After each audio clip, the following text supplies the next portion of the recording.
Buenas tardes a todos. Vamos a dar comienzo a la reunión del día de hoy. La charla prevista para el día de hoy. Silencio, por favor, en la sala. Gracias. Bien. Lo dispensamos solamente porque el presidente. Bien, la charla dispuesta para el día de hoy es medios especiales de investigación. Ahora vamos a presentar a los disertantes, pero primero tenemos, como es habitual en esta etapa del instituto, un comentario, un fallo. La sección comentario de fallos lo tenemos al doctor Matías Lacovara, que pidió ser presentado como abogado litigante. Bien, así que sin más le damos la palabra para que comente el fallo Cóndor Apaza, en especial el enfoque procesal que tiene que ver con la declaración del fiscal como testigo, ¿verdad? Y deber de objetividad. Le damos la palabra. Bueno, ¿qué tal? Buenas noches. Bueno, vamos, un breve comentario del fallo. Condori es un prefecto que el día de su cumpleaños decide ingresar al barrio La Tablada junto con una acompañante a buscar un equipo de música. En esa oportunidad se le acerca un menor de 16 años, le apunta con una escopeta recortada en la cabeza y Condori, para repeler esa agresión, le efectúa 2 disparos, produciéndole la muerte a el menor que se llamaba Samudio. En una primera instancia, el fiscal Moreno de homicidios decide archivar la causa desestimar la causa por considerar de que existía legítima defensa en el accionar de Condori. La querella apela a esa desestimación, nuevamente vuelve a la Fiscalía de Homicidios y le ordenan algunas medidas más y deciden nuevamente desestimar la causa y otra vez ya con un dictamen de todos los fiscales de homicidio donde explican por qué existía la legítima defensa en ese caso. Nuevamente la querella apela a esa desestimación y la Fiscalía Regional, como Condori es personal de Prefectura Naval, decide pasarlo a la Fiscalía de Violencia Institucional y esta fiscalía, junto con la querella, es la que termina llevando a juicio este tema. En los alegatos de apertura, bueno, la fiscalía pidió 20 años de prisión y la querella 30 años de prisión. Básicamente, a lo largo de todo el proceso y sobre todo el juicio, se fueron dando determinadas cuestiones, pero en los considerandos la resolución fue que terminan absolviendo a Condorí porque consideraron de que el homicidio se da en legítima defensa. El tribunal estaba integrado por Núñez Cartele, Paula Álvarez y Valeria Pedrana. Y en los considerandos, lo que habla el tribunal dice que el testimonio del funcionario, que en este caso era Moreno, hubiera resultado invalorable para aportar información al tribunal y por ello, bueno, nos critica a nosotros como defensores que debimos invocarlo. Esta es una de las cuestiones y un disparador. O sea, ¿podría el fiscal ir a presentar su testimonio sobre por qué había desestimado la causa en ese momento? Podría haberlo hecho, como también podría haberse negado, porque podemos entender que el Ministerio Público Fiscal es uno solo. Y si ya estaba acusando y estaba llevando a juicio la causa, ¿por qué podría haber ido como si otro defensor hubiera a declarar?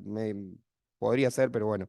Y también la otra cuestión, que el fiscal, y por eso dije lo del deber de objetividad, porque en los considerandos también, y esto lo quiero leer, dice el tribunal, tampoco está exenta la fiscalía en torno a lo expuesto, ya que debió guardar del principio de objetividad, también denominado obligatoriedad, por el que debe velar y el que no puede abandonar en ninguna instancia del proceso. Debió tener conocimiento de la versión ofrecida por el perseguido penalmente, debió evaluar la correspondencia entre ese descargo con los extremos que expresó como fundantes de su pretensión de reproche y hacer una síntesis en consecuencia. La funcionaria no se encontraba limitada a los viejos cánones del proceso inquisitivo en los cuales el Ministerio Público Fiscal, ante la duda, debía ineludiblemente acusar. En el ordenamiento procesal actual, el proceso tiene un contenido más aperturista con un sentido garantista. Con lo cual, bueno, básicamente critica a todos el tribunal, pero acá lo importante es hablar del deber de objetividad de la fiscalía, debió acusar, debió proseguir el juicio o no, y sobre todo también qué pasaba con el fiscal, si podía ir a declarar o no. Esa respuesta la dejo a la pregunta, ustedes tendrán la respuesta y lo podremos debatir después. Así que bueno, gracias.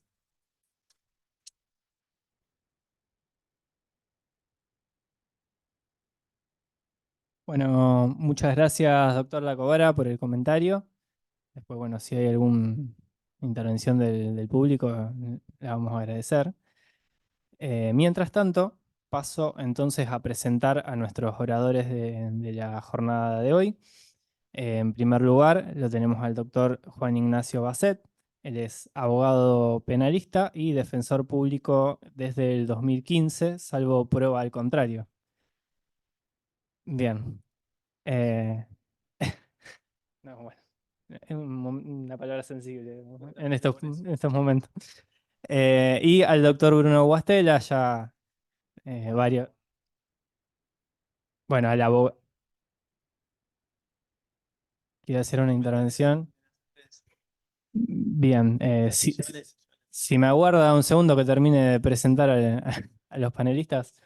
Em, el doctor Bruno Guastella es abogado en ejercicio privado de la profesión, curioso, lector, concurrente asiduo desde hace más de una década a este instituto, fue vicepresidente, según recuerdo, profesor universitario, confundido y provocador socrático en construcción.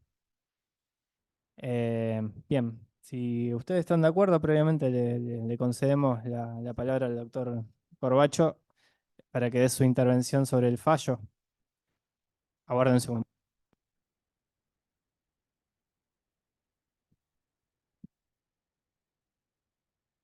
Da lo mismo. Lo que dijo Matías Lacobara, y a mí, porque también intervine en ese juicio, intervinimos los dos. A mí me quedó siempre una duda cuando después del primer archivo de un fiscal unipersonal y después del segundo archivo que firmaron 9, ¿no? 9 fiscales, aparece justamente la colega de la Fiscalía de Violencia Institucional. Ahora, yo será que estoy formado a la antigua, pero el Ministerio Público Fiscal es uno solo. Mi interrogante, que se lo dejo planteado acá, es ¿hasta qué punto podría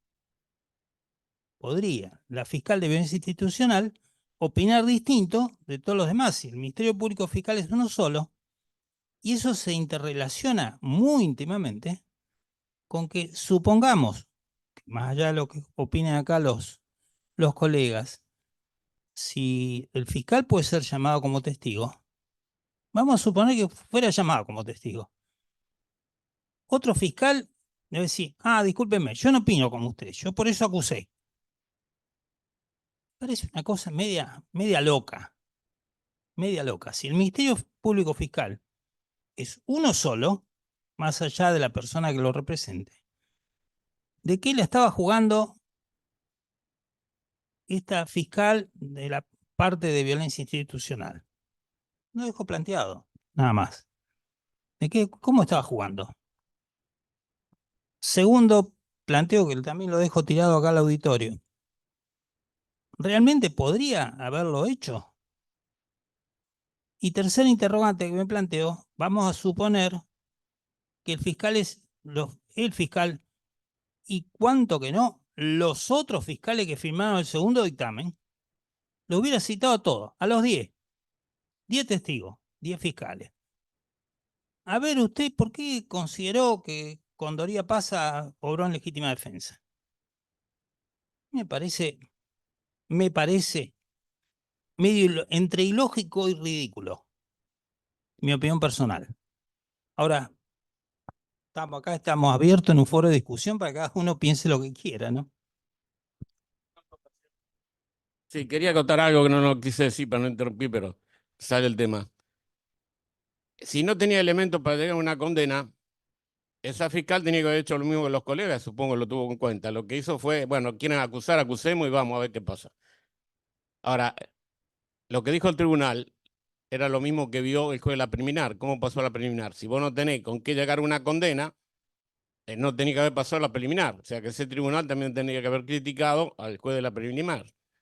Y si yo estoy en una preliminar y me piden como testigo al fiscal para que venga a dar una opinión, le digo no, porque no es un perito, no viene a opinar. Probame y opina vos como fiscal cuando acusé. Esas son los dos detalles. No sé cómo pasó la preliminar. Bueno, muchas gracias por la... Previo al... En este caso eran opiniones. Bueno,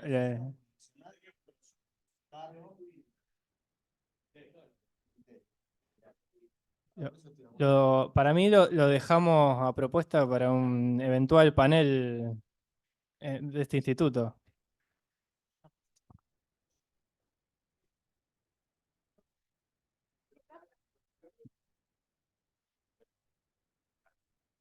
Creo que hay dos situaciones en paralelo que son distintas. Una tiene que ver con la unidad de actuación del Ministerio Público Fiscal, porque ahí sí estamos al borde de una esquizofrenia jurídica, cuando opina al mismo tiempo blanco y negro.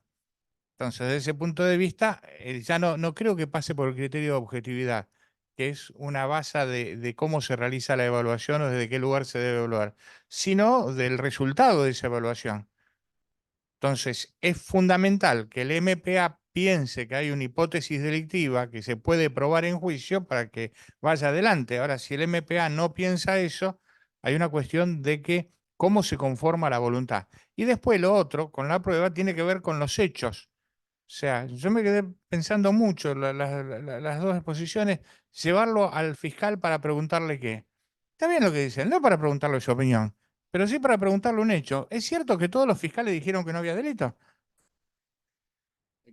Es decir, si todos los fiscales dijeron que no había delito, entonces ese hecho tiene peso propio y eventualmente deberá ser evaluado por el tribunal. No para que me diga lo que él opinó ni por qué lo opinó, sino para que declare sobre un hecho cierto y objetivo. Nos juntamos todos, lo discutimos todos los fiscales y coincidimos. Acá no hay delito. Mejor dicho, objetivamente puede haberlo, pero hay una causal de justificación, para que los penalistas no salten. Entonces, concluimos en que había evidencia suficiente para sostener, a modo de certeza, la existencia de una causal de justificación. Es un hecho objetivo. Después el tribunal evaluará qué peso o qué consecuencias tiene esa opinión del conjunto de fiscales. ¿eh? Ahora, la opinión que debe volcarse es la opinión del que juzga, ¿no? La opinión del fiscal. Ahora, el peso que tiene la opinión del fiscal sí se puede evaluar si se acredita que existió. Y ahí podemos entrar entonces hasta dónde podemos sostener de que hay una acción y la presencia del querellante cómo desbalancea la cosa, porque va a tener que ver en cuanto a aceptar o no que la sola presencia del querellante ya legitima el ejercicio de la acción penal, entonces esto sería casi indiferente. Una cosa me olvidé, en favor de la fiscal que intervino, se lo mandó la regional. Se sintió obligada. Ojo, es la regional la que tiene que poner freno ahí. Yo avalo lo que dijeron mis fiscales. No. Mandarlo te diciendo que no. Bueno, vamos a dar comienzo entonces al núcleo de esta jornada, que tiene que ver con las técnicas especiales de investigación. Yo tengo un primer interrogante para los oradores, en el orden que ustedes prefieran. Eh, en realidad, como primer interrogante, como primer consulta, como para abrir un poco digamos, la charla, les propongo un breve análisis de la existencia o de los distintos tipos de técnicas especiales de investigación que son.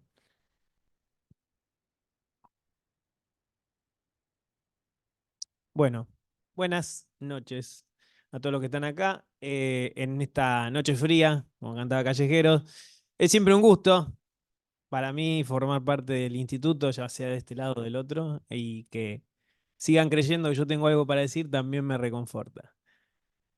Dicho esto, yo creo que hay mucho para decir de las técnicas especiales de investigación. Nahuel preguntaba un poco por la existencia misma de las técnicas. Eh, yo estuve estudiando el tema hace ya algunas semanas, en su momento cuando salió, porque esto se venía, era inminente, y siempre hicieron ruido y siempre hubo mucha resistencia. Entonces, lo primero que encontré fue lo que vemos todos, es decir, que estas técnicas especiales de investigación, que después vamos a ver que acá se llaman técnicas especiales de investigación y prueba, eh, existen en todo el mundo, digo, con distintos matices, con distintas aristas, pero parecería ser que es la única forma que encontró el aparato estatal, ya sea represivo, administrativo, lo que fuere, para romper las filas del famoso silencio de las organizaciones criminales, la famosa omertá. No encontró otra manera, es decir, movido de la Inquisición al sistema acusatorio, se encontró con que no podía torturar a la principal fuente de información, que era la persona imputada, que se presumía ya que había tenido algo que ver. Entonces dijeron, bueno, ¿cómo hacemos? Porque la información siempre está en los protagonistas. Nadie tiene mejor información que los protagonistas. Entonces empiezan a surgir todas estas situaciones. Es decir, bueno, che, vamos a ver si traemos agua para este molino. Los norteamericanos llevaron esto a niveles espectaculares porque son muy utilitaristas. Vos tenés información, yo tengo plata. Vos querés plata, yo quiero información. Fantástico, por ejemplo. ¿Vos estuviste en la Perdón, joda? quiero hacer Dale. una intervención porque acá no hay plata, ese es el problema. Cuando hay voluntad hay un camino. Sumado a esto, qué sé yo, el famoso agente encubierto, es decir, no podemos, sabemos que pasa algo, tenemos la sospecha, tenemos que meter a alguien y tiene que ser uno de los nuestros. ¿Sí? Esa fue la manera que encontró el aparato estatal para romper eso y decir, bueno, tengo para investigar organizaciones paralelas que se están armando que operan en contra de la seguridad ciudadana. Qué sé yo, después podemos debatir en la existencia del Estado, si son efectivamente organizaciones criminales o es una banda medianamente organizada. Hay un montón de cosas, pero el núcleo de la existencia es ese y tiene que ver con acceder a información que no era posible. Entonces, en ese marco se pueden presentar mil objeciones y, sin embargo, esto está. Y de hecho, todos lo sabemos, los que estamos acá, los que nos están mirando ahí también, esto ya existía buena parte de todo esto. Buena parte de la reforma santafesina viene a poner en palabras cosas que ya pasaban. Después podemos debatir si está bien, está mal. Para eso venimos cada martes acá. Pero la existencia misma es absolutamente innegable y es la única manera que encontraron por ahora de hacerse con esa información. Sí, obviamente bueno, buenas noches a todos. Primero agradecer claramente a Sole y al resto de la dirección por haberme invitado, es realmente un orgullo. Segundo, quería aclarar que todo lo que voy a hablar ahora es una opinión puramente personal, de ninguna manera refleja la decisión ni opinión de la institución del Servicio Público de la Defensa Penal. Desde ese lugar, puramente como opinión, lo que Bruno está contando es real, es cierto, ocurre en todo el mundo, ha ocurrido a lo largo del tiempo, estas organizaciones delictivas se han realizado cada vez más complejas y por parte del Estado ha necesitado realizar cada vez también actitudes y investigaciones cada vez también más complejas.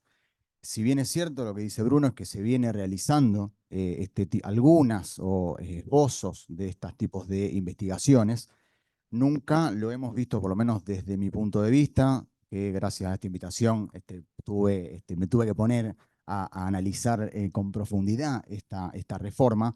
Lo que observamos es que ha llegado se ha llevado a un punto bastante extremo en cuanto al grado de investigación o al grado de permiso que se le da por parte del Estado, no solo al personal, al MPA, sino que encontramos la figura del Ministerio de Seguridad en alguno de estos supuestos.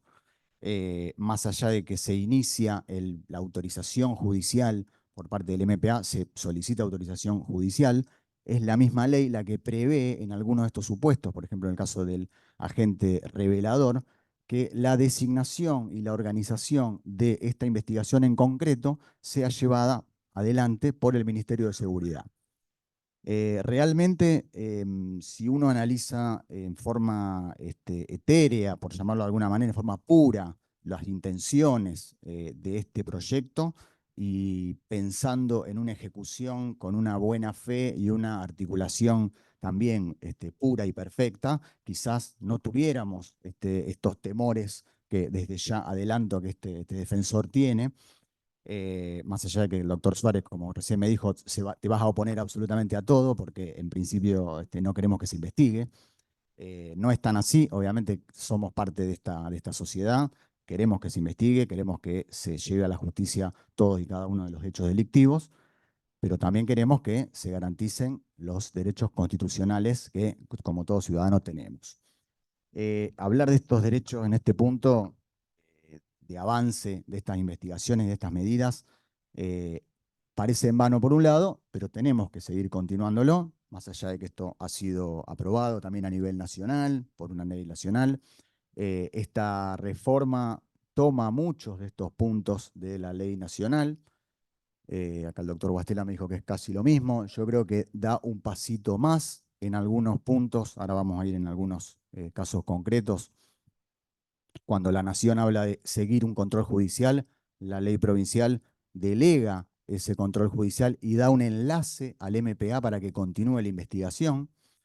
En otros puntos directamente no exige directamente un control judicial, sino que es el MPA quien otorga esas facultades. Es el Ministerio de Seguridad quien decide las cuestiones relativas a la compensación o contraprestación económica. Acá decíamos, no hay plata. Para estas cuestiones quizás sí vaya a haber plata. Así que sí, estos son temores reales que tengo yo por lo menos como defensor. Eh, eh, de alguna manera también confío en los actores penales, tanto fiscales como jueces, porque uno los conoce y convive día a día en la práctica y en la vida social con ellos. Tengo confianza de que van a respetar la Constitución y que van a aplicar algunos de estos puntos de la ley sin avasallar los puntos o por lo menos permitiendo que, ya sea nosotros como defensores, que nos vemos bastante excluidos de estas situaciones. La mayoría de estas autorizaciones y pedidos son inaudita parte, son con audiencia unilateral. El control judicial, en algunos casos, hasta el control judicial es posterior. Eh, Entiendo que en algún punto de la investigación vamos a tener este acceso, vamos a encontrar la prueba y vamos a hacer estos planteos que entiendo que si avasallan los derechos individuales, bueno, entendemos que los jueces van a escucharnos y separarán la paja del trigo, analizarán cada uno de los agentes. Esto va a tener que ver necesariamente con las individualidades, los casos concretos, no solo de decisiones del MPA, sino de agentes policiales. También hay una cuestión que se diferencia y es de mucha importancia, se diferencia con la legislación nacional, que amplía el ámbito de sujetos activos al MPA, permitiendo de alguna manera que sean agentes encubiertos y agentes reveladores civiles, lisa y llanamente civiles. Y otra cuestión también que vamos a analizar es que se quita la cuestión de expertos o de experticia que literalmente, que expresamente pide la ley nacional y no encontramos en ninguno de los puntos de la ley provincial ninguna experticia directa o demostrable para hacer o para participar de estas medidas investigativas. Por lo tanto, entendemos que al quitar controles y al aumentar las posibilidades de las personas para generar estas investigaciones, se está limitando mucho más las posibilidades de ejercer una legítima, una efectiva defensa. Y bueno, veremos en cada caso concreto cómo lo planteamos. Dos o tres cositas antes de pasar al bloque siguiente. Primero, quien suscribe acá no cree en la bondad humana y justamente de ahí mi controversia constante del caso concreto para con la ley. Y segundo, que todas estas técnicas especiales de investigación vienen a controvertir un principio que, por lo menos creo que todos los que estábamos acá hemos visto, que es la famosa eticidad del Estado. Es decir, si yo te investigo, tengo que ser ético. Bueno, ¿hasta qué punto esto es ético? Este debate hoy no se tiene porque es un tema utilitarista. Yo necesito la información, sé que esto pasa, sé que está ahí y se terminó. En algún momento este debate va a volver, porque esto es cíclico. No engañamos a nadie. Pero sería interesante decir, che, ¿hasta qué punto esto es ético? Sí, más allá de las bondades en las que el defensor Bassett genuinamente cree, yo no. ¿Sí? Me parece que es un lindo debate. Que quería dejar sentada esa postura porque tal vez puedo ser un poco este, Schopenhauer acá en esta mesa. Entonces, antes de seguir. Bueno, hablando un poco de esto y de lo que adelantaba Juani respecto bueno, de la regulación de la ley provincial y esto, de alguna forma, su connotación con la ley nacional. Esta regulación santafesina puntualmente, ¿la podríamos llegar a adaptar a lo que llamamos el bloque de constitucionalidad?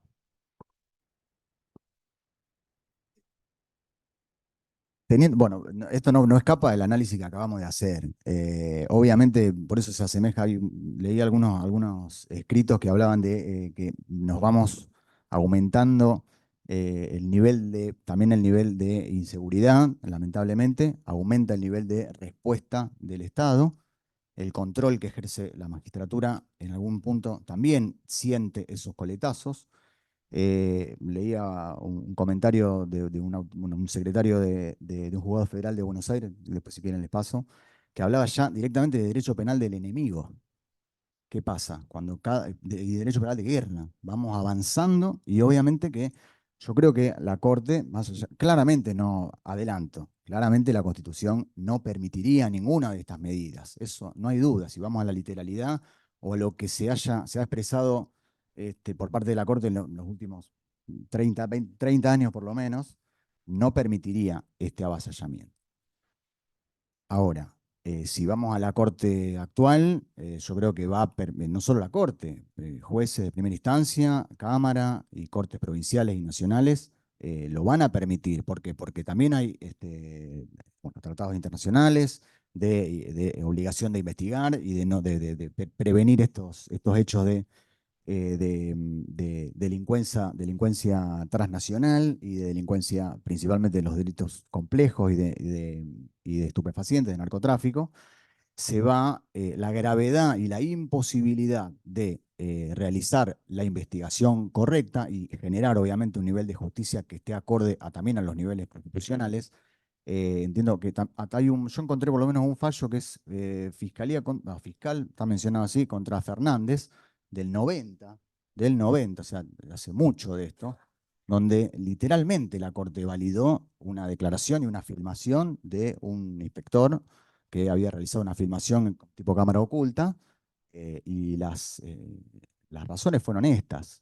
Son delitos que se dan en plena intimidad y la única forma que podemos avanzar en la investigación es generando ese vínculo y metiéndonos en esa intimidad. Por eso entiendo que claramente si nos preguntan, a cualquiera que nos pregunten si se choca con la constitucionalidad, diremos que no. Ahora, en la práctica, esa constitucionalidad, como sabemos, tiene márgenes y tiene amplitud de alguna manera, que entiendo que en este caso, salvo algunas circunstancias muy concretas que sí deberemos continuar y deberemos plantear, en general va a tener una aceptación. En respuesta a lo que preguntaba Nahuel, y sí, la respuesta es sí, porque nosotros trabajamos siempre con palabras, trabajamos con la retórica. Entonces yo puedo retorcer el derecho de intimidad hasta decir que esto es constitucional. Sí. Tal vez el bloque de constitucionalidad federal requiera ya una revisión, porque hay algunas cosas que quedaron bien, ni hablar la constitución provincial, que ya es directamente vetusta. Pero si ustedes, a ver, lo peor que le puede pasar a alguien es que esté hablando conmigo de algo que yo leí. Es tremendo eso. Entonces, cuando Yo me puse a estudiar las técnicas especiales de investigación. No es solo esto. Está el agente encubierto, está el agente revelador, está el informante, está la famosa entrega vigilada, que también está. Está también los allanamientos remotos, que acá no lo tocamos. Está el agente provocador en alguno, que acá el informante estaba. Y después está, que también lo tiene acá la provincia de Santa Fe, el delator premiado, arrepentido, qué sé yo, como una técnica especial de investigación. Todavía no llegué a la parte de y prueba. ¿Sí? Eh, ¿Es posible adaptarlo? Y sí, evidentemente sí. También, en general, el legislador tiende a ser.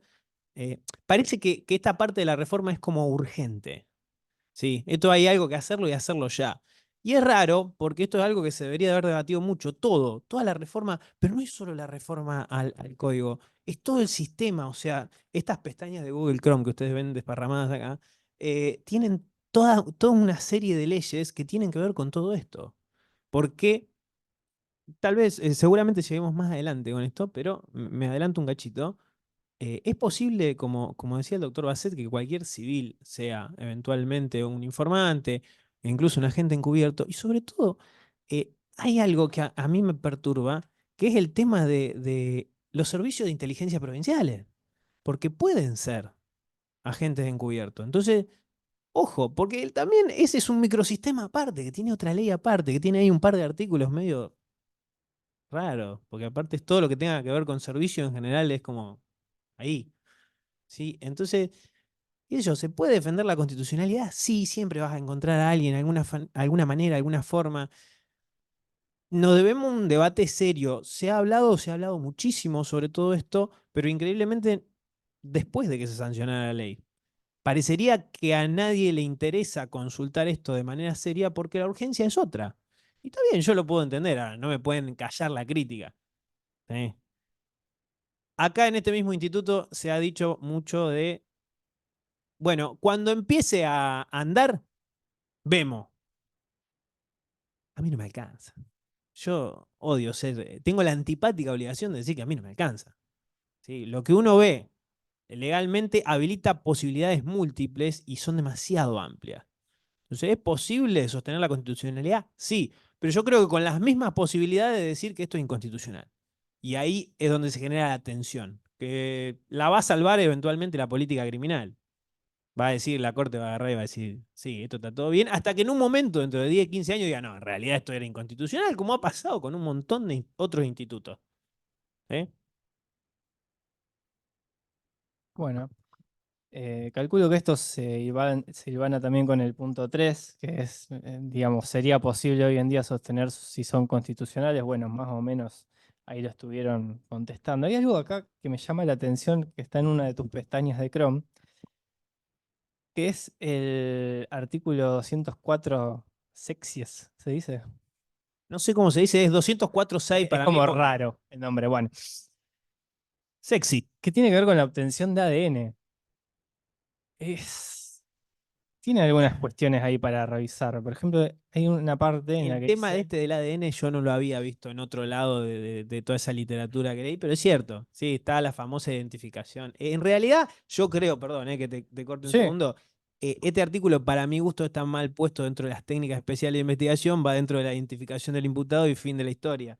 Aún así es controvertible, pero no importa. Este es el grado de consulta que se hizo dentro de los asesores de la legislatura. sí, sobre todo lo que me llama la atención, bueno, obviamente esto de obtención de ADN para su identificación, para la constatación de circunstancia de importancia para la investigación, lo cual ya es bastante genérico. Y después dice, en ningún caso regirá la facultad de abstención prevista en este código. No sé qué piensan respecto a esto. No nos interesa la opinión. Esto es, sí. Abstención de familiares y que se nieguen a dar exactamente por delitos sexuales inicialmente. Igual el artículo termina, yo creo que hay una muy mala redacción a mi humilde entender, termina de alguna manera mencionando lo que debió decir desde el primer momento, que se va a preguntar a la persona si acepta voluntariamente otorgar ese material y si no, el fiscal solicitará la orden judicial supletoria. Si hubiera empezado con eso, casi se olvidaron, exactamente, se olvidaron y al final dijeron, bueno, agreguemos esto porque no pusimos nada. Si hubieran puesto solo esa frase, el resto hubiera sido solamente un instructivo al personal quizá de salud para realizar o cómo realizar esa extracción. En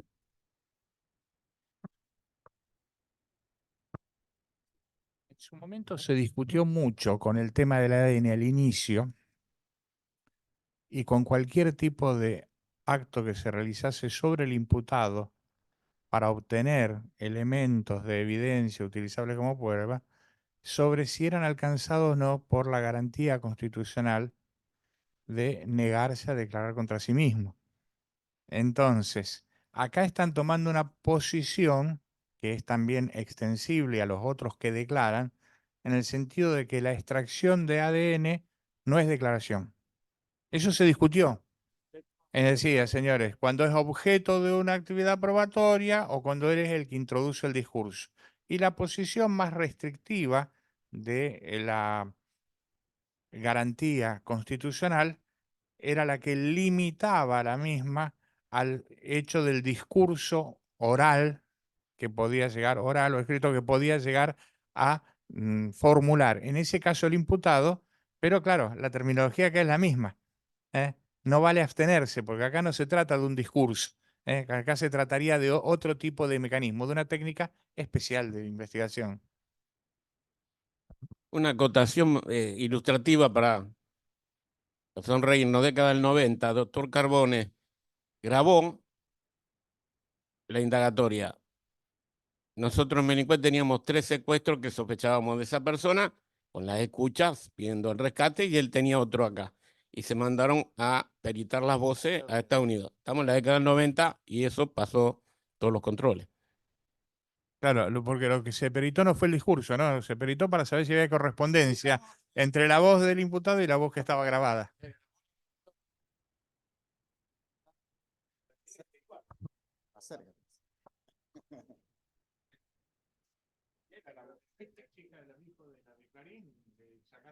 Herrera de Por Noble. eso parece que ya está, esa circunstancia está a nivel nacional. Bien.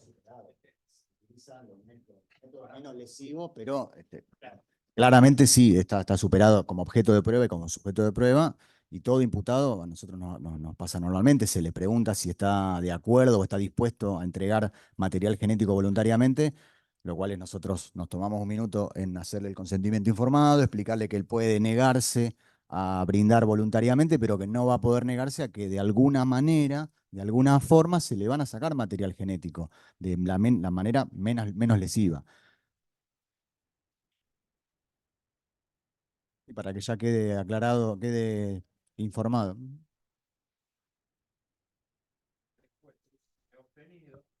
Como lo cruzan con otro. Ujú.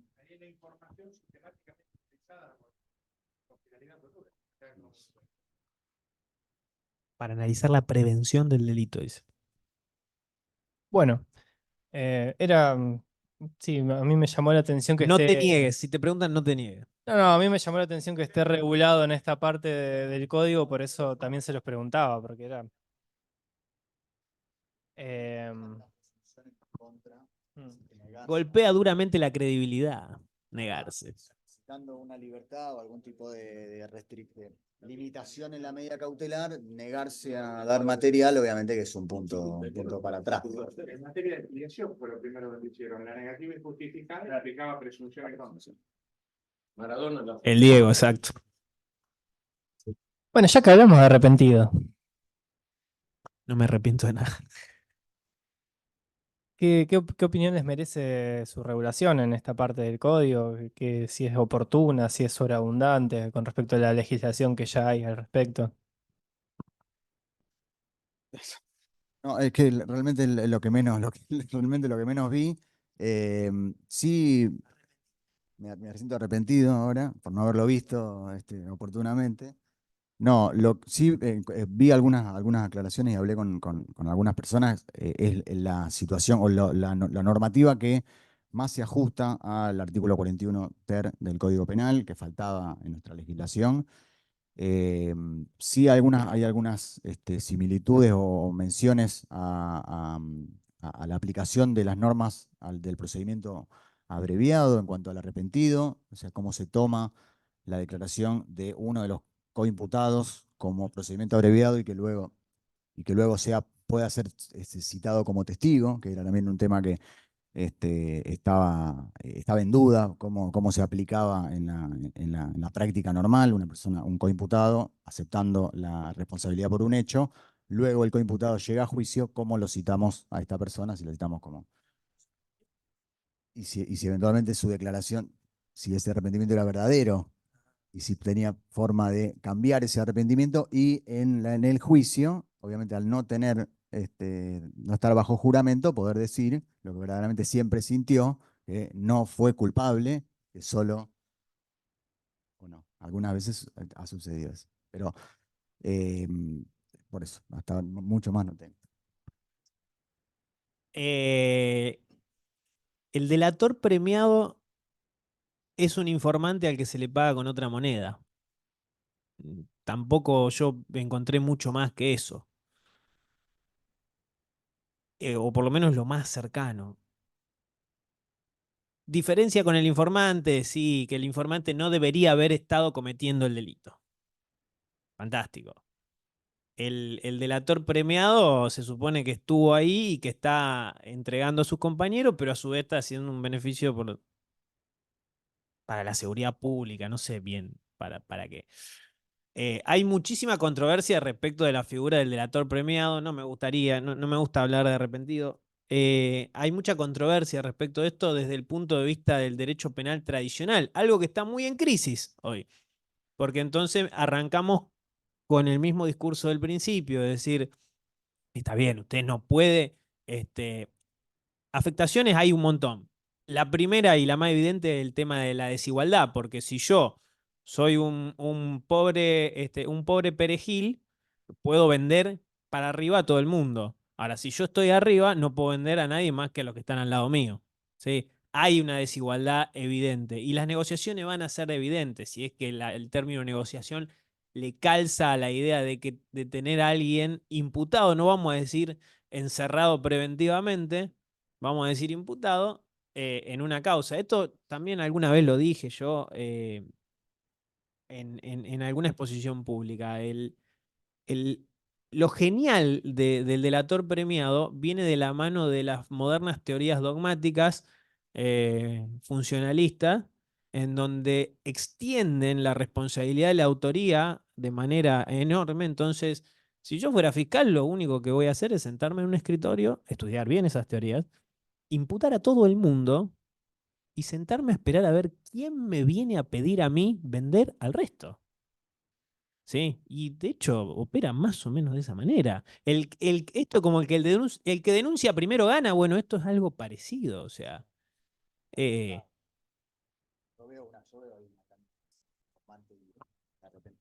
Entre informante y arrepentido. no, está bien, por eso Eh, digo, es la figura que más se acerca, pero el informante se supone que es más, Veo más pulcro. menos cuestionamiento del arrepentido, porque veo que tratarse de una persona que está inmersa ya en una causa penal y que por ciertas circunstancias, otorgando mayores informaciones para avanzar en la investigación, esta u otra, puede generar beneficios procesales en la causa. ¿Y devolvería la guita, por ejemplo, al Pero acá arrepentido o no? pero en el arrepentido no habla de, por lo menos, quizás se pueda No, mezclar no, dos la guita que figuras. hizo con el delito.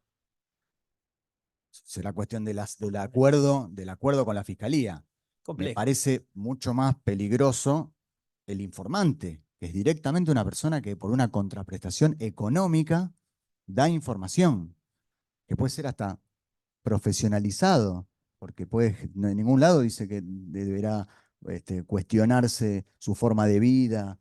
Lo único que manifiesta lo que dice Es la que esa parte, reglamentación es que no puede ser personal que pertenezca o haya pertenecido a alguna de las fuerzas de seguridad o organismos de inteligencia del Estado. algo que no sabemos, porque en realidad no se lo puede llamar a juicio, es una cosa media extraña. Pero ahí está la parte interesante. Digo, una cosa es la investigación, en donde nosotros agarramos y recolectamos datos. En general, para recolectar datos en una investigación, yo soy mucho más laxo. Cualquier dato me sirve a mí para seguir investigando. El problema está cuando vos lo querés pasar a un juicio. Ahí sí, yo quiero saber quién era el informante, qué hacía, cuál era su medio de vida, si le gusta la noche y si necesitaba fondo. Yo quiero saber, tengo derecho yo como defensor, ejerciendo como defensor, saber quién es, a contrainterrogarlo. Y ahí está el problema que se da con estas regulaciones. Mire, nosotros lo vamos a citar y cómo es la declaración del tipo. Es un anticipo jurisdiccional de prueba. Es decir, que el juicio no va a ir. En algún momento vamos a recortar esa declaración del señor en el medio de la investigación y la vamos a tener ahí. Y esto yo ya lo dije cuando también gentilmente me trajeron a hablar de procedimiento abreviado, acuerdo de condena, le digo yo. Eh, si en un sistema acusatorio el 97, el 96, el 98% de las cosas que se resuelven por acuerdos de condena, si estamos dando todas estas herramientas dentro de una investigación, lo que estamos haciendo es subir la posibilidad de que la investigación sea tan abrumadora, aunque constitucionalmente controvertible, que permita decir, bueno, al doctor Bassett, por ejemplo, lo van a agarrar y le van a decir, mira, está liquidado, firmá. Sí. Entonces, ahí está el inconveniente.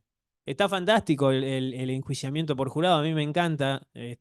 Soy el primero en que hasta los hurtos simples tengan que ir a enjuiciamiento por jurado, pero es el 2%, el 1% de lo que va a juicio. ¿Sí? Entonces, creo que estamos construyendo mal los estándares y estas técnicas tan controvertidas permiten eso y permiten otra cosa que sí es mucho más eh, parecido a la Inquisición, que es la preconstitución de prueba. Porque si yo tengo el informante y ya lo hice declarar, no importa lo que yo pueda decir en el juicio, ya está. Y no queda claro si ese anticipo jurisdiccional requiere una audiencia previa, como estamos acostumbrados normalmente, que es la fiscalía lo tiene que sostener. Primero puede hacerlo con un acuerdo con el imputado, pero luego, frente a la negativa, deberá solicitarlo judicialmente, este anticipo jurisdiccional. El 204 Quater, en cuanto a las reglas de actuación, menciona que el agente encubierto, agente revelador y el informante no serán convocados a juicio en ningún caso y su declaración se ajustará a las previsiones del artículo 298. No queda claro si, en qué caso, en qué momento se le tomará este anticipo jurisdiccional. Yo entiendo que los fiscales, sabiendo el deber de objetividad que tienen y evitando futuras nulidades, en ese caso, cuando tengan ya la investigación avanzada, gente imputada, van a solicitar judicialmente el anticipo jurisdiccional, resguardando lo que sí estamos acostumbrados, resguardando la identidad actualmente. Actualmente, el MPA, en algunos casos, no quiero ser tan específico, pero solicita ambas cuestiones, reserva de identidad y anticipo jurisdiccional. En un momento, Exacto. Ahí hay uno de los tantos inconvenientes que está dentro de estas técnicas especiales de investigación, y ahora sí, y prueba, que es ese. Es decir, ya naturalizamos la idea del testigo sin rostro. Es decir, la reserva de identidad. No, ya por regla no se lo puede convocar a juicio. Sí, una cosa puede ser la gente encubierto, que tal vez sí, lo quemamos. es encubierto literal, perdóname porque es encubierto literal, porque permite, si la declaración pueda implicar un riesgo para su integridad o de la de otras personas, se emplearán los recursos técnicos necesarios para impedir que pueda identificarse al declarante por su voz o su rostro, literalmente encubierto. Vamos a empezar a ver testigos encapuchados, cubierta su cara, alterada su voz, pero nadie niega que puede nadie ser niega que pueda haber, que cualquiera. el peligro existe. Obviamente, estamos todos dentro de una sociedad, y ni siquiera hablando de esta sociedad, hablando de cualquier sociedad. Casos especiales donde el peligro de un testigo que declara sea tal que se resguarde su identidad. Lo que yo veo acá es que se hace ampliamente. Y volvemos al punto 1 de estas medidas, que es el ámbito de actuación. ¿Cuándo se van a aplicar estas medidas?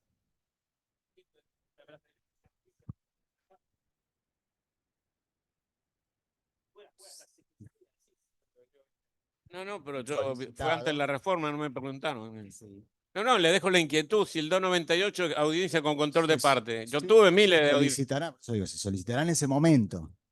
Que te guarden la identidad puede ser, pero que el Se imputado va, esté en retrocama puede ser, pero de o ahí. puede ocurrir que intenten dar la identidad, pero solamente, bueno, como ha pasado, solamente a resguardar completamente la identidad. Lo que solía pasar hasta ahora era resguardar la identidad hasta el juicio debate. En el debate, claramente, es más, en un momento fue hasta la preliminar. Yo me acuerdo años, pero inicialmente antes de la preliminar, tengo resoluciones de jueces que han permitido la declaración como de identidad reservada antes de la preliminar. Luego pasamos la preliminar por el peligro. Exacto, pero es como anticipo, pero sin revelar el nombre tampoco. O sea, es lo mismo que ir al juicio sin saber el nombre, terminar el juicio, escuchar el testimonio, escuchar la sentencia y no saber de quién estamos hablando.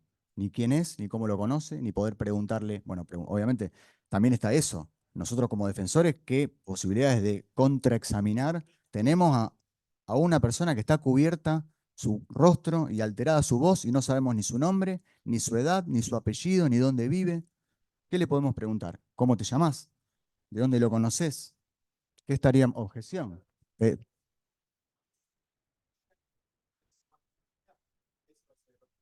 ya ahí no. Que ah, está fantástico la reserva de identidad. Ahora, así como las técnicas especiales de investigación son una ruptura ante un lugar al que no llegaba el Estado, el hecho de que no puedan revelar información sobre un testigo, clave o no, porque hay algunos temas ahí con el federal de que dice que no puede ser prueba dirimente, acá no lo dice, ¿sí? Más allá de que no sea clave, está admitiendo la imposibilidad de protegerlo. Entonces, ¿hasta qué punto yo quiero ser informante, testigo protegido, lo que fuere? ¿Sí? Porque, bueno, si me están diciendo, mire, lo vamos a grabar a usted, primero que nada, le vamos a poner ahí una bolsa en la cabeza, le vamos a distorsionar la voz, nadie va a saber nada. Y vos vas a decir, pero pará, ¿me van a hacer todo eso? ¿Por qué? Porque alguien en algún momento algo sabe. Está bien, está la normativa que dice que todo tiene que ser secreto, que no pueden salir, etcétera, etcétera. Pero en algún momento esa información alguien la tiene. Entonces, ¿cómo hace? Por eso yo creo que es lo que lo que faltará, y eso obviamente por parte del Estado, es también la otra pata, que es garantizar la seguridad de ese testigo, para que pueda dar su versión de los hechos en forma libre y que la defensa pueda también ejercer su derecho a controvertir la prueba también en forma libre. Estamos eliminando la posibilidad de que el Estado pueda asegurarlo la integridad física de ese testigo en forma directa. Nos estamos olvidando absolutamente de eso. Entonces generamos esta ley. Al saber o pensar de que no va a poder ser protegido de ninguna manera, eliminemos toda posibilidad de identificarlo. Creo que eso es un tema que eso sí no va a pasar puntos constitucionales, claramente.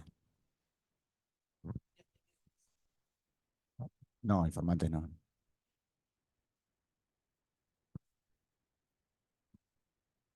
Yo tuve uno solo en donde era muy importante el testimonio, no el testimonio del informante, las preguntas que se le hacían a los policías sobre el informante, en donde se le preguntaba qué negociaste y de qué forma la policía en un momento cero, ya a recibir un llamado telefónico, que después lo identificó esa persona, se unieron, le dieron credibilidad a sus dichos. Entonces yo le decía, ¿cuántas denuncias usted tiene por mes, por ejemplo? 50. ¿Y por qué a esta ya sabía que le iba a dar resultado favorable y lo calificó como informante y le dio una entidad por demás de relevante? La causa era muy importante, ¿eh? La causa era con un secuestro de 10 kilos de cocaína, en una cocina y mucha gente muy relevante, una cosa muy mediática. Y lo que uno percibe es, desde el punto de vista institucional, es que nos están mintiendo sistemáticamente. O sea, esto habilita la mentira policial. Informante es igual a mentira policial. O sea, ¿qué se negocia? Y esto no es una cuestión menor, tiene que ver con el principio de eticidad. O sea, hasta dónde no nos mientan más, o sea, que no le mientan a los jueces, a los fiscales. Están negociando con el líder de la otra banda, directamente, porque esa información era de calidad. O si no, con el líder, alguien que tenía información calificada y de momento cero se dijeron, es informante, vamos a reservarlo, vamos a protegerlo, Y por otro lado ve que hay información igual, de igual calidad, y que la dejan pasar o la dejan filtrar y nunca llega a ningún lado. Entonces, todas las preguntas que se hacían sobre la identidad o la posible identidad eran automáticamente bloqueadas por el tribunal y con buen criterio, ¿no? Para no revelar la identidad. Eh, pero yo me pregunto, ¿hasta dónde podemos tolerar esto en un Estado de Derecho? ¿Hasta dónde podemos tolerar que se negocie impunemente o no, libremente? Bueno, esto parecía ser que la discusión ya está zanjada, como dijo Bruno, pero sigue haciendo ruido a mí, digamos, tenemos esta condena y estamos fortaleciendo la otra banda.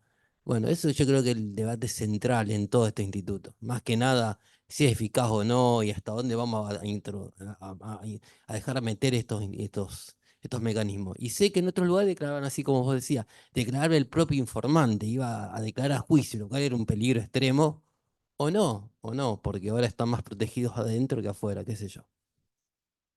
Eh, sí, el punto que vos marcás es posiblemente el punto neurálgico de esto. Vos me preguntabas a mí, ¿hay Estado de Derecho? Y yo te diría que a esta altura no hay constitucional y democrático de derecho.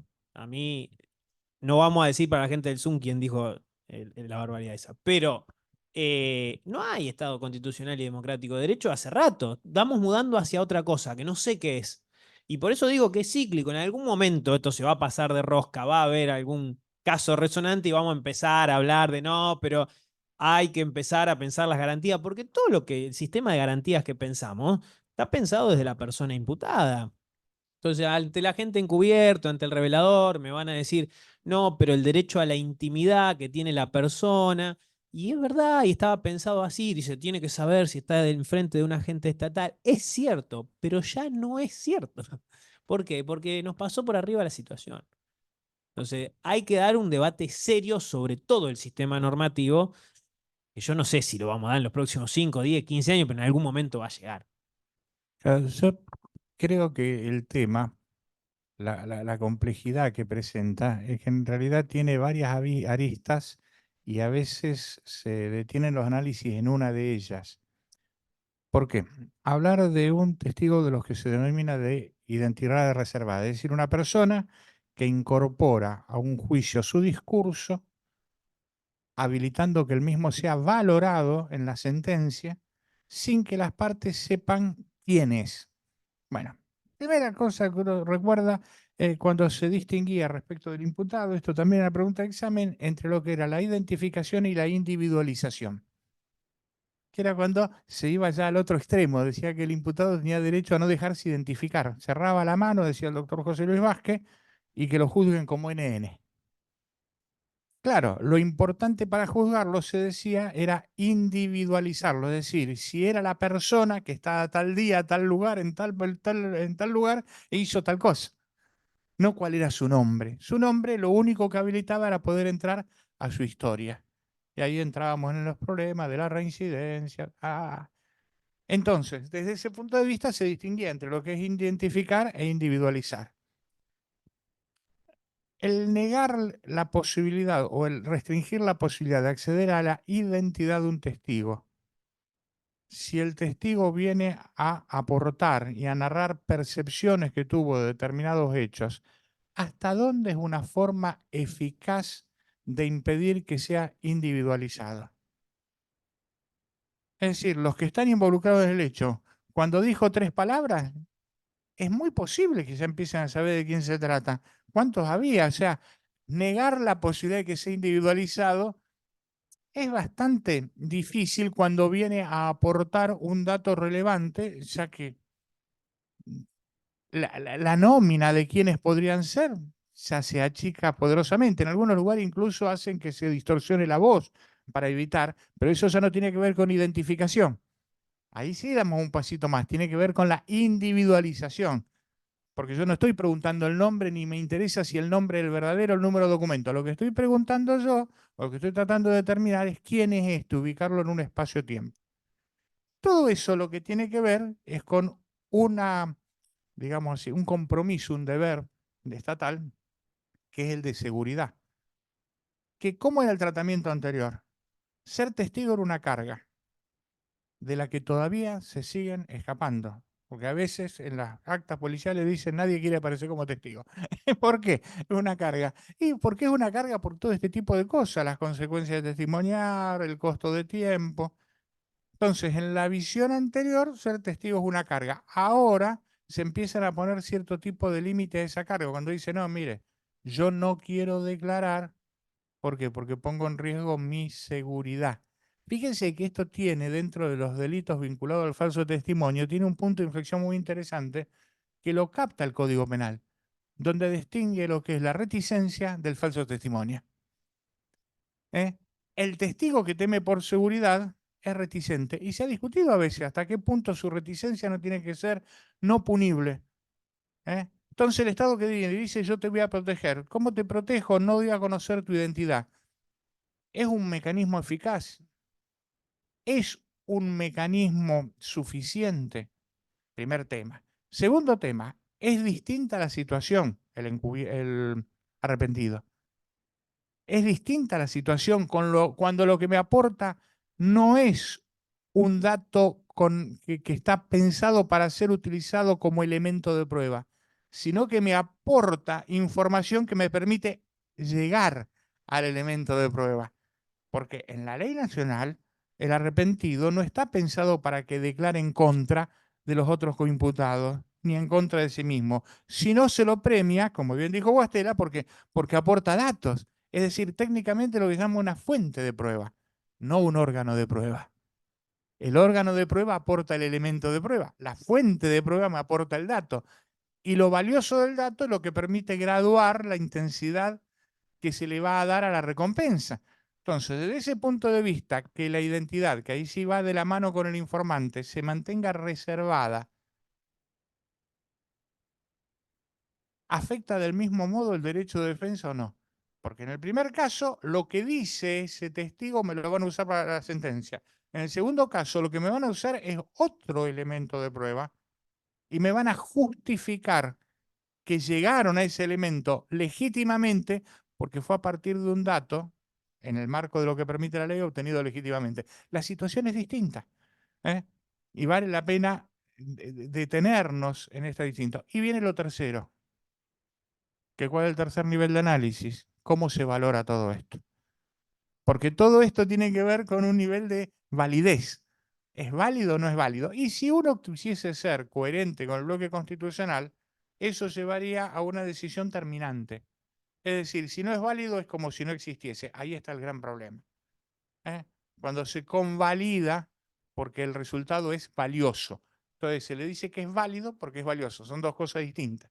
Ahora, la existencia de un mecanismo legal para obtener elementos de prueba, sea vía una fuente no identificada o mediante la incorporación por un órgano no identificado de ese elemento de prueba, la existencia de estos mecanismos traslada la cuestión a otro punto, que es cómo lo va a valorar el tribunal a ese elemento de prueba.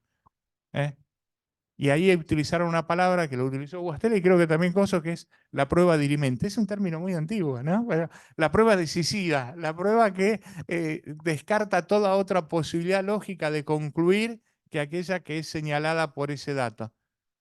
Es muy complejo este tema y se va a desarrollar la discusión a lo largo de todo el proceso. Constitucionalidad, validez y valoración. Tiraste varios temas. Yo me quedo con uno por la regulación que tiene Santa Fe. Todas esas discusiones de valoración son súper interesantes. El inconveniente viene dado porque no los podemos convocar a juicio, a los informantes, a gente encubierto, a gente revelador. Entonces estamos preconcibiendo pruebas. Entonces son todas discusiones que se van a dar durante la investigación, en donde nos van a mirar a los que ejercemos la defensa y nos van a decir, no te voy a decir quién es. Y supongamos que tenemos sentado una persona que realmente no tiene nada que ver con el hecho, entonces no puede identificar quién es esa persona. Porque si el que estamos defendiendo estuvo, te va a decir, es fulano. Ahora, está bien, es información de la defensa. Si yo realmente tengo una persona que no tiene nada que ver, estoy atrapado. Te hablan del famoso legajo de la defensa, la investigación de la defensa. ¿Cómo voy a investigar yo si no me dicen quién es? Porque tal vez ese dato me sirve a mí para efectivamente decir, No, esta persona no tiene que ver con el círculo social de mi cliente, lo que fuere. No tengo ese dato, no tengo le cuartan esa posibilidad. ¿Cómo hago yo? Y lo vivo en el sentido de ciudadano que puede estar en esa situación, como también lo vivo del otro lado. Es decir, si yo soy testigo de alguna de esas barbaridades, yo quisiera que no me reconozcan nunca y que mi nombre no aparezca ni siquiera en la denuncia. ¿Sí? Es complejo y todo esto revela algo que está muy claro, que es la ausencia total del Estado. Porque si no puede investigar, pero tampoco te puede proteger, y bueno, evidentemente necesitamos una reconfiguración. Pero no me saquen la posibilidad de la información, porque entonces no queda nada. Es más, yo si el día de mañana llego a ser, ojalá que no, testigo con identidad reservada, lo primero que hago es no abrir la boca, porque quiero que me mantengan con vida. Claro, es la única garantía que tengo. El ejemplo claro, el mecánico que declaró en contra de Alvarado. Y ha habido varios más. Entonces, qué sé yo, hasta qué punto. Dice, vení, te vamos a hacer anticipo jurisdiccional de prueba, no hay ningún problema. Entonces, ya está, vos ya hablaste, entonces no tiene sentido hacerte nada. Y sin embargo, ahí hay una ingenuidad estatal que tiene que ver con un análisis político criminal de los códigos de ciertas organizaciones. No tiene nada que ver la declaración o no declaración. Es que el mensaje llegue. Y, por eso hablamos también de que algunas de estas cuestiones se van a poder discutir y yo creo que no necesariamente no todas van a pasar el control de constitucionalidad. En cuanto a la valoración que se le va a hacer de ese testimonio, también el 204 Quater explica y pone en palabras qué valoración se le va a hacer por parte del tribunal y menciona con palabras que nosotros tampoco entendemos qué se le puede dar a estas palabras, a esta literalidad, de que se deberá valorar con especial consideración. ¿Cuál es la especial consideración que va a tener el tribunal? Lo valoraremos, lo solicitaremos en el juicio. Especial consideración, hemos visto una serie, haríamos un glosario con términos no técnicos, estrados judiciales. A mí me quedó estrados judiciales, que creo que no tiene nada que ver con esta charla, pero sí, básicamente. Interpretamos especial consideración negativa, especial consideración positiva. ¿Positiva o negativa? Punto uno. Si el legislador hubiera querido, claramente, darle una valoración positiva por lo que esta persona está pasando, exponerse, ¿cuál fue la negativa, la omisión de poner, se le dará una valoración positiva o muy por encima de, no podemos tabular las declaraciones de testigos. Entonces no quisieron, en algún punto no quisieron llegar a eso, pero lo pusieron igual. Y también quería solamente decir, doctor, mencionó el 298 y la necesidad de una audiencia, pero previo a eso menciona de que no serán convocados a juicio, cuando el 298 claramente dice que puede ser. Sí. Pero tendremos que solicitar una audiencia para tratarlo. Porque el 298 es para que no. Se están quejando porque no pueden controlar si en el 98 tiene tal defensor y el imputado. A lo sumo en retrocámara. Pero el artículo no dice que se va a hacer una audiencia.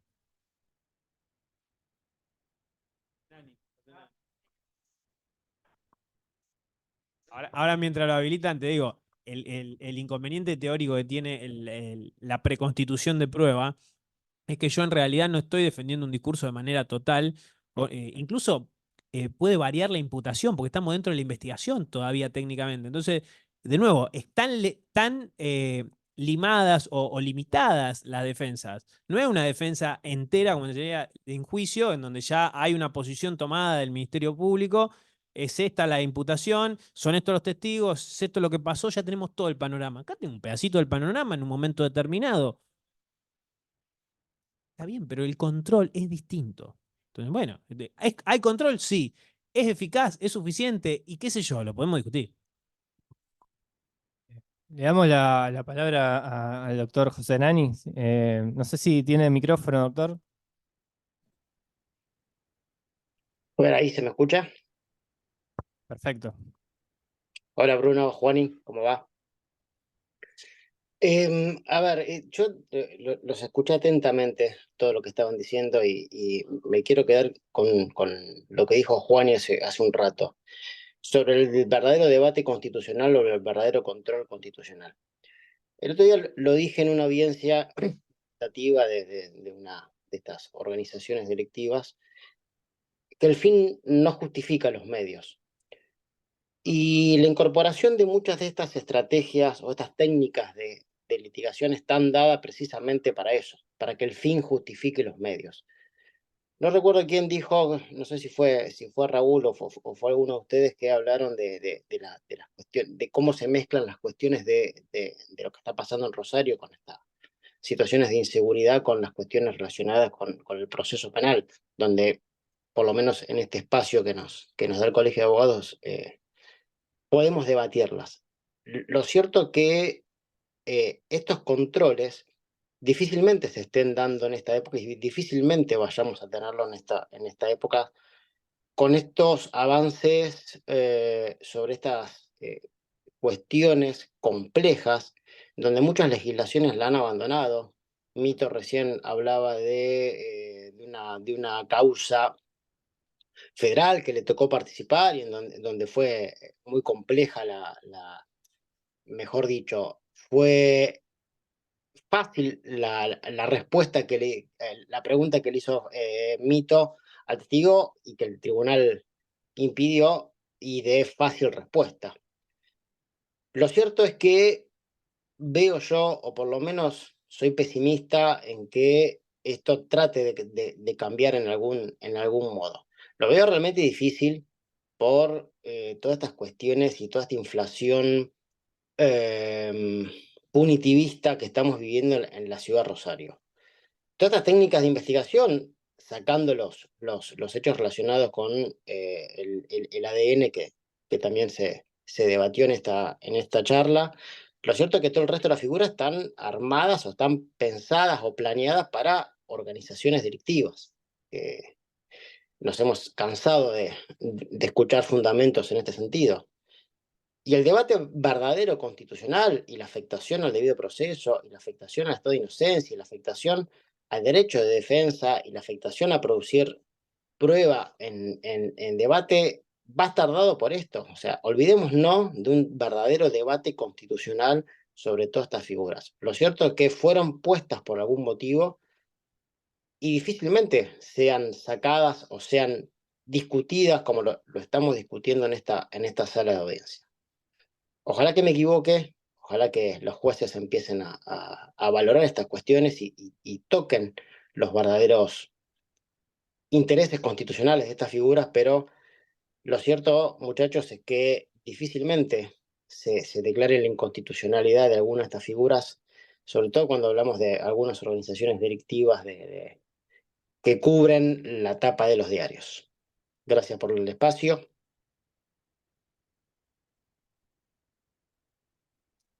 A ver, sí, yo no creo.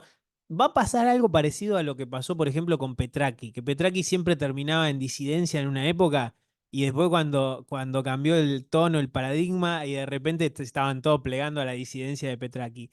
Va a pasar un poco eso. ¿Va a estar bueno o no? En el medio se van a llevar puesto muchas cosas y probablemente sí. El debate constitucional yo creo que va a estar reservado para la Corte Federal. Sin ser ingenuo, hay un análisis político claro acá. El gobernador actual llega con una cantidad enorme de votos, muy legitimado, con una cantidad enorme de legisladores, y hay una pelea, hay una puja en la administración judicial para cambiar la Corte Provincial. Esto salió en los diarios, no es ningún secreto. Entonces, también existe la posibilidad de que casualmente haya alguna afinidad con todo lo que aquí está planteado. Entonces, entiendo que dentro del ámbito de la provincia de Santa Fe, no van a tener cabida esos planteos. Ahora, la Corte Federal veremos. Yo lo veo poco probable. Yo creo, hola José, creo que en un punto sí soy un poco pesimista como José, en las cuestiones más generales. Creo que estas figuras obviamente que están dadas van a ser autorizadas desde en todas las instancias. Sí soy optimista que no solo los jueces, sino previamente el MPA va a generar sus propios anticuerpos y va a generar criterios objetivos de actuación razonables. Lamentablemente no se puede controlar porque hubiera sido eso lo adecuado, generar primero consensos en el MPA junto con el Poder Ejecutivo y el Poder Legislativo para aplicar estas medidas necesarias porque no estaban en el ordenamiento y unificarlo con los criterios del MPA, que es quien investiga y quien avanza en la investigación. Por eso sí soy, se me permite, optimista en que algunas cuestiones sí van a ser pulidas a nivel práctico, primero por el MPA, luego por los magistrados. Es mi opinión, espero no equivocarme tanto. Bueno, si alguien más del público tiene alguna otra opinión, allá veo una mano levantada. Y ya luego damos el cierre si Raúl me lo permite. Gracias. Bueno, buenas noches. Muy interesante escucharlos. Yo quería engarzar un poco con lo que decía Juan. En el 204 Quater, respecto a las reglas de actuación, hay un párrafo que me genera a mí mucha preocupación, que es el tema de que dice que no se ejercerá la acción penal contra el agente encubierto o el agente revelador que incurriera en un delito como consecuencia necesaria del desarrollo de la actuación encomendada. O sea, es, es increíble, no lo puedo creer. No, pero es que el tema ahí, de nuevo, es con las regulaciones a nivel mundial, eso está. El problema con ese párrafo, que muy bien señala la doctora Travesaro, lo pusimos para el Zoom para que quede registro, el inconveniente es el siguiente. El límite entre el agente encubierto y el agente provocador. Claro. ¿Por qué? Porque, qué sé yo me pongo en la posición de super policía, ¿no? Sylvester Stallone en su mejor época, encubierto hasta las cejas. Entonces yo estoy metido en la famosa organización criminal que no sabemos bien qué es, pero no importa, asumamos que sí. Fantástico. Estoy hasta las cejas. Empiezo a escalar, se supone que esa es la idea. Entonces, en determinado momento, las personas de la organización me van a pedir a mí que yo provoque delito. No solo que me meta dentro de los delitos que ellos cometen, sino que yo consiga que gente compre falopa, que se metan de sicarios. Y entonces ahí te dice, en todas las regulaciones del mundo, el agente Claro, provocador pero- te dice, no, esto es una barbaridad. Pero el límite no Pero existe. nosotros estamos en la provincia de Santa Fe. Imagínate que no lo podemos comparar Y con en la gloriosa otro ciudad de lugar Rosario. en Rosario. Porque Sí. ese es otro tema, las organizaciones criminales, que yo lo dije un poco en chiste, un poco en serio, no sabemos qué son, pero si revisás todo lo que son los convenios internacionales, hablan de transnacionalidad.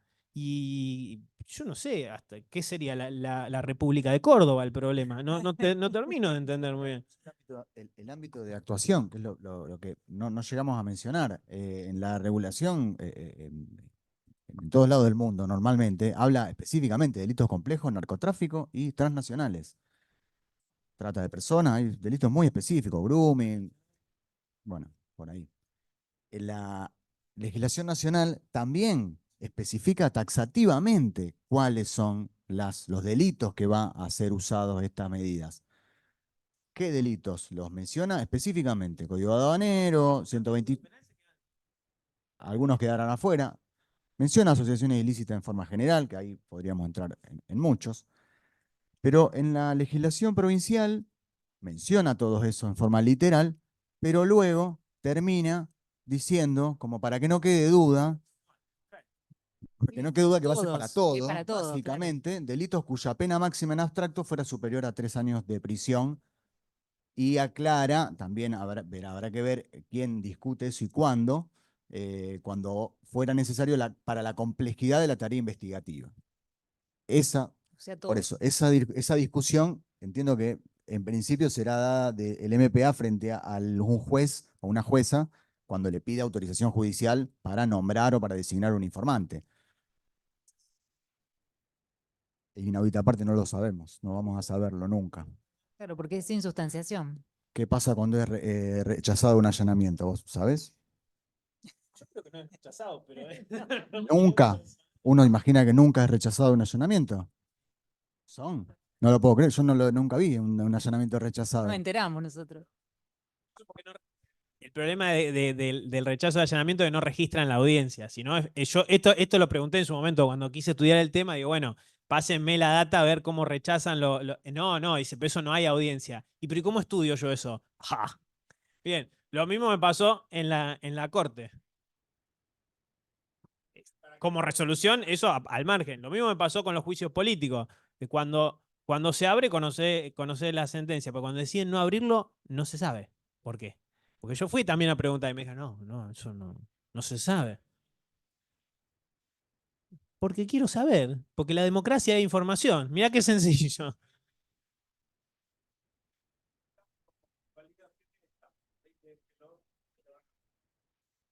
Y quiero señalar un... Está prendido, ¿eh? Prendelo, ¿eh? ¿Qué opinan ustedes? Porque en otras legislaciones que cometan delitos y están encubiertos hasta cierto límite. Pero yo te digo, están en la banda reunida, uno descubre que tiene un traidor, mátalo, le dicen al encubierto. Claro. No lo mata. Sí. ¿Y cuál es tu defensa después? Y si no lo mato yo, lo mataba a otro.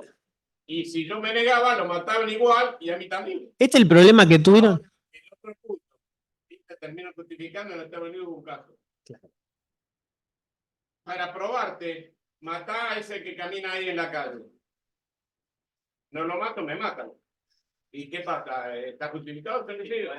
Es que ahí, de hecho, la ley es uno de los límites que pone. Ahora, el inconveniente que tenés cuando vos rompés esa barrera que no podías acceder es este. Ese es uno de los problemas. La realidad es que el tipo va a agarrar y para que no lo boleteen a él, va a boletear al otro. No hay mucho misterio. Ahora, ¿cómo justifican eso? Una construcción que podemos armar después, porque el resultado ya lo tenés. Después el tema es cómo llegás. Ahora, hay otro problema que es mucho más práctico, con los delitos de narcotráfico y de trata, que pasó en México, que pasó en Brasil. Yo meto a gente encubierto y de repente ven una cantidad de guita que pasa constantemente y ellos cobran 2 mangos. Entonces, de repente dice, che, pará, ojo con esto, ¿no? Ojo porque tengo más preguntas. Mientras soy agente encubierto, yo se supone que soy parte de la organización, me llega plata. ¿Qué hago con esa plata? ¿La pongo en un plazo fijo del MPA? ¿O la gozo? Son muchos temas que no se discutieron. ¿Se han discutido a nivel mundial? Sí. Tampoco hay respuesta, ¿eh? Y acá en Santa Fe hay un inconveniente grave que es del análisis de toda la reforma, que es que resta protagonismo al Ministerio de la Acusación y empieza a ganar protagonismo el Ministerio de Seguridad y Justicia. Porque yo no estoy tan seguro de lo que decía el doctor Basset respecto de que la investigación la lleva el fiscal. Porque acá el Ministerio de Seguridad, con toda la fuerza de seguridad, incluida la gente del famoso CIOPE, ese del Servicio de Inteligencia, tiene muchísima injerencia. ¿Sí? Acá el control judicial es casi una firmita, que incluso está discutido dentro del sistema acusatorio si sirve o no. Tendría que estar dentro del mismo Ministerio de la Acusación. Pero acá el problema es el Ministerio de Seguridad. Porque parecería que entramos en una declive en donde el Ministerio de la Acusación termina siendo la figura decorativa que alguna vez fue el fiscal de la 6740. Entonces, en este marco, si yo fuera fiscal, me agarraría violentamente con los policías. O sea, tendría enfrentamiento con los policías por lo que me traen. Si, che, loco, esto no cumple con los estándares. No, vos no podés hacer esto. Y esto va a generar más de un inconveniente interno si efectivamente el Ministerio de la Acusación quiere sostener los estándares que venía trayendo. Si no, lo más probable es que terminemos en manos de investigaciones policiales convalidadas por un sello del Ministerio de la Acusación. Sí, salvo el último, obviamente, la palabra clave acá es el enlace permanente con la fiscalía. O sea, no se le da un control a la fiscalía, sino un enlace permanente. ¿Cómo se manifiesta ese enlace permanente? Te cuento cuando quiero, cuando me parece a mí. Salvo al final, en cuanto al agente revelador, también esto llama la atención, que menciona que el tribunal, a pedido del Ministerio Público de la Acusación, podrá establecer qué agentes habrán de llevar a cabo las tareas referidas actuando como agentes reveladores. Directamente con nombre y apellido. Y allí dice, teniendo a su cargo la designación del agente revelador y la instrumentación, bueno, normalmente lo pasa nuevamente, o sea, el juez lo elige, pero la reglamentación y la instrumentación lo pasa al Ministerio de Seguridad. el juez también queda, de alguna manera, desvirtuada su actuación controladora de garantías cuando está siendo partícipe de la elección de este agente. Lamentablemente, entiendo que estas son una de las cuestiones que van a ser puestas en duda, no solo por el MPA, sino por la magistratura también.